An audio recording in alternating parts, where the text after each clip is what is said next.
Standing on a corner in Winslow, Arizona, Easy is a symbol of youth and freedom.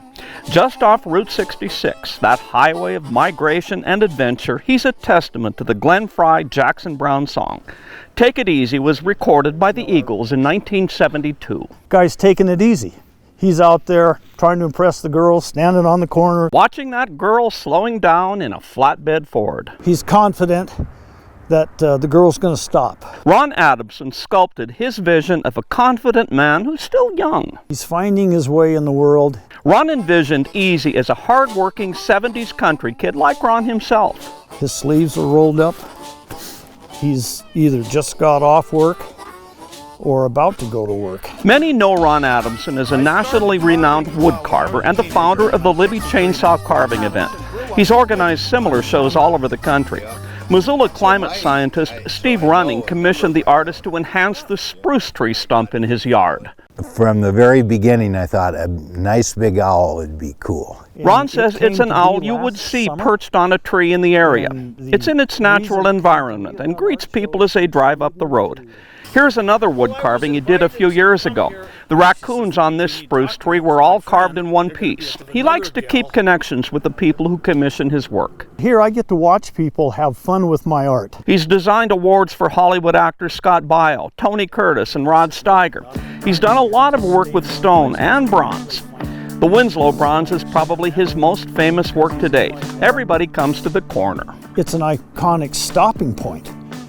And, you know, when they're coming from Portugal and Spain. He'll never forget the reception when he installed the statue in Winslow back in 1999. Take It Easy blasted through the entire town.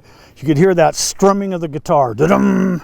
Now, Ron unveils a new chapter in the statue's history. This is what I call the Twilight Zone part of the story. Here's what Ron pulled from a box after his mom died. And I find a photo of Route 66. Before pavement, an old 30s car.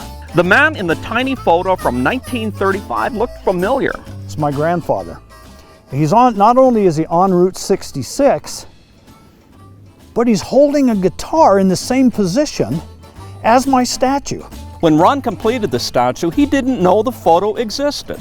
So it was before my mother was born. That picture was before, obviously, I was born. Ole Wilhelm Seelbach was a Norwegian sailor who married Ron's grandmother in Brooklyn, New York.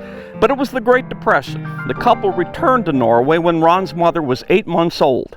Then, in 1940, Hitler invaded Norway. The picture survived a war. Well, it has, and what's unique about that, the town my mother grew up in, Norway, was bombed extensively. Its final home was Libby, where all the Adamsons settled. So that photograph went from Route 66 to Brooklyn to Norway, was there for years, came back to America, and it wound up in my house. Ron doesn't think the story's really anything more than a strange coincidence. I don't think the stars aligned to make anything happen, but it was a coincidence, and it got into the right hands. But the artist thinks the guy he created in the Winslow statue is certainly a lot like Ole. His attitude was very, very take it easy. When he was 16, Ron traveled to Norway with his grandfather to meet relatives. On his way to the airport, he recalls turning the radio on where he heard a brand new song. Starting off out of Libby, Montana, Take It Easy came on our car radio. And that's the first time I heard Take It Easy. Was on the way to Norway with my grandfather, who was in that picture. He says people ask him who the statue is of. He says it's anybody you want it to be. Maybe it's anybody standing on a corner with a dream. Maybe it's you. Kevin Mackey, NBC Montana.